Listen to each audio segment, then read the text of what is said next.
I just want to totally immerse myself in this process, questing along a path that at times you're not even sure exists.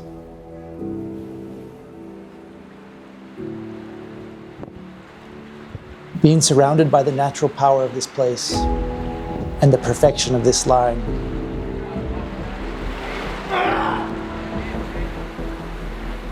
It's what inspires me to dig deep and bring this vision to life.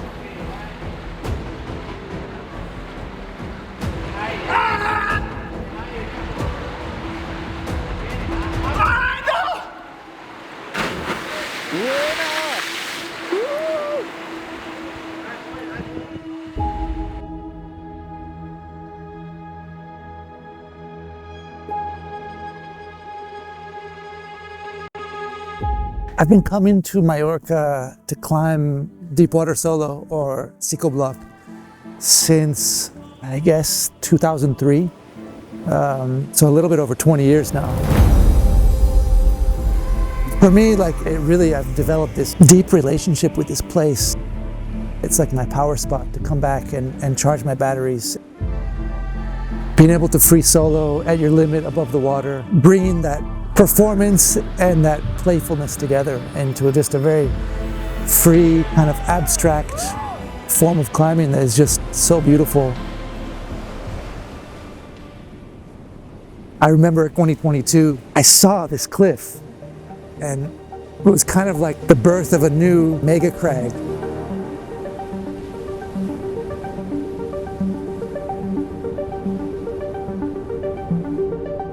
And I saw this line of kind of drippy tufas that looked kind of like the ultimate line maybe was possible.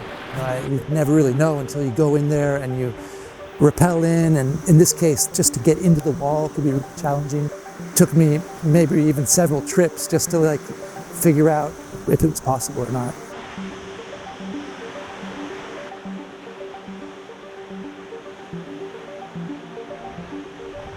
As it started taking shape, I started to get more and more excited, and it just naturally channels all of your energy into this one spot.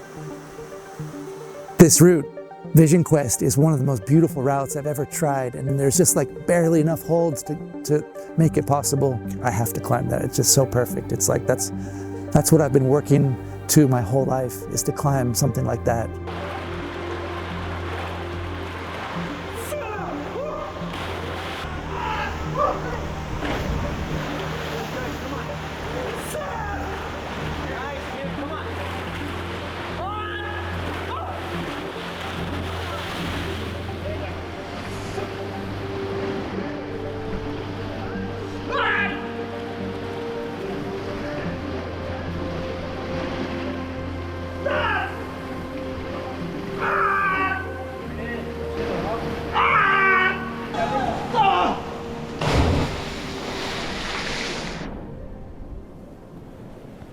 You start on this obvious jug right at the base of the wall. You do a couple of moves and it kicks right into the overhang.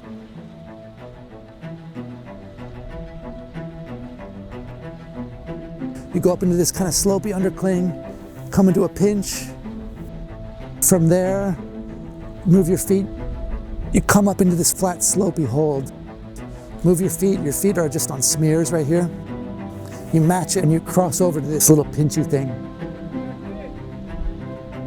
And it's kind of scary because, if you fall in that position, you could fall in a really bad way. You're horizontal, you're on these underclings.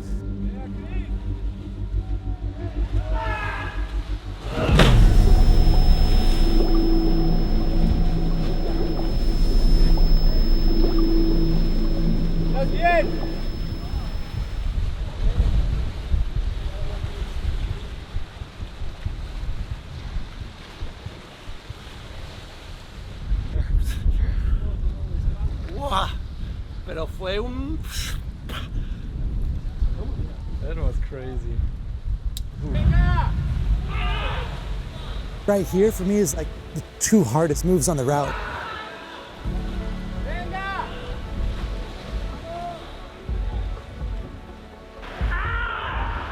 But yeah, up to there, I would say it's about an 8B boulder. And then you get this kind of bad knee bar And from there you go up to these really bad little crimps. They're super slopey, and it's just all about trying to like maximize the knee bar. You come up to a little pinch, and then you get up into this really cool tufa.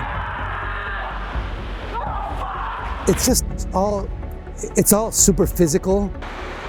Right next to the tufa, there's this amazing 2-finger pocket undercling.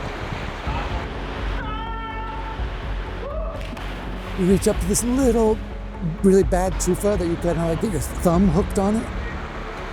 From there, get another heel hook up on the tufa, and you slap to a sloper. Readjust on it, move the feet, and then do the crazy drive-by to the finishing jerk. The level of power endurance to execute that upper sequence is really challenging. It surprised me actually how hard it ended up being. I think I fell up there about 8 times. There's times when I went, where the waves were too big, or when I went and the wall was covered in mist and humidity, and I couldn't climb at all. I came back completely empty-handed.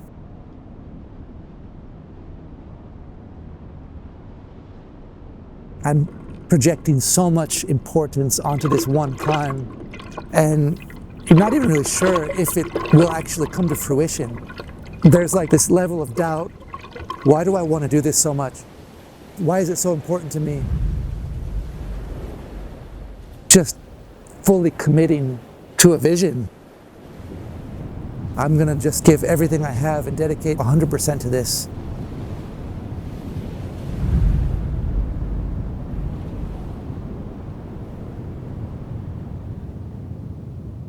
Earlier in the week, had come for just a day, flew back that night. Later on in the same week, we flew in, we left at 4 in the morning from Barcelona. We got there, our friend Rafa picked us up. I gave it 2 tries. I'd fallen at the very last move. I was always really pumped, kind of maxed out, and my hands were just opening up. And probably that was it for the day, and maybe for the year. I mean, we were already like halfway through December. It felt like it might have been, one of the last days of the year to be able to go and try. Especially in December, the water is cold. It was a cloudy day. Every time you fall in the water and you get out, you're kind of trembling and you exert a lot of energy just to get warm again. And so I'd never been able to give more than 2 tries. As far as I was concerned, like the day was done, but we still had a bit of time left. And I was like, well, let's just go down and, see how it feels.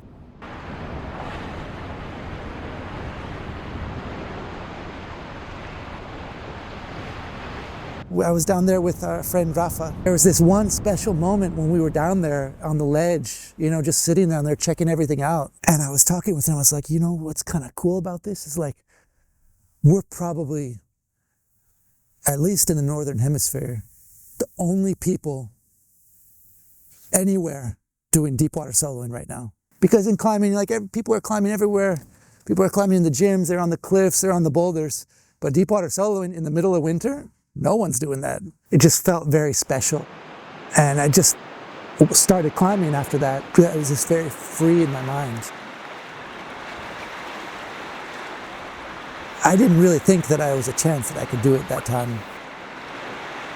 In that way, I just felt kind of more light and just enjoying the moment for what it was. I was climbing with this uninhibited joy in that moment, which was so cool, and it's so hard to tap into sometimes. I wasn't worried about blowing my try because, in my opinion, this wasn't even a try. I just fully committed.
Yeah! And it sounds cliche, you know, it's like last day, last try, but that's really what it was.